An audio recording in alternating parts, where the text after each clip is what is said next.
kino gice dusozereye cyaranzwe n'ibikorwa bikomakomeye mbere twokwita kabijya navyo ni ibi bikurikira: ishigwaho ry'intumbero n'indinganizo z'ikigo ADB kizisunga muri iyi myaka iri imbere,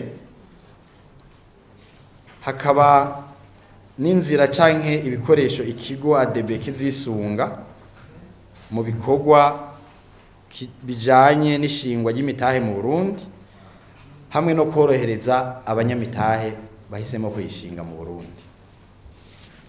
Mwomenya ko igitabo cerekana intumbero n'indinganizo z'ikigo ADB kizisunga kuva uyu mwaka gushika mu mwaka wa 2027 cyamaze gutegurwa, tukaba twaratanguye kucisunga mu bikorwa byacu bya misi yose.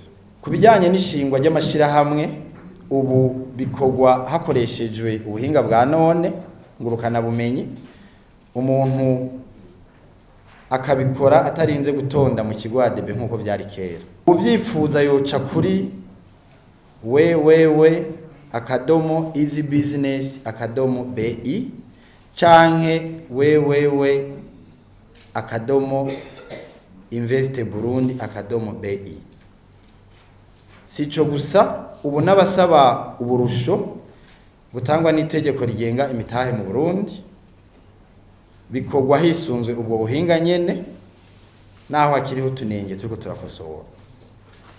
Hambavu y'ivyo bikorwa bikomeye byaranguwe, hari n'ibindi bitari bike tugira ngo tubamenyeshe. Ibiharuro bijyanye n'ishingwa ry'amashirahamwe n'uturusho dutangwa n'itegeko rigenga imitahe mu Burundi, ugufasha mu nteguro z'ibikorwa bijanye n'ishigwaho ry'akabijya kugira ngo habe icuka ciza mu bijanye n'ishingwa ry'imitahe mu Burundi, gusahiriza mu bijanye no korohereza abipfuza gushorera hanze y'igihugu.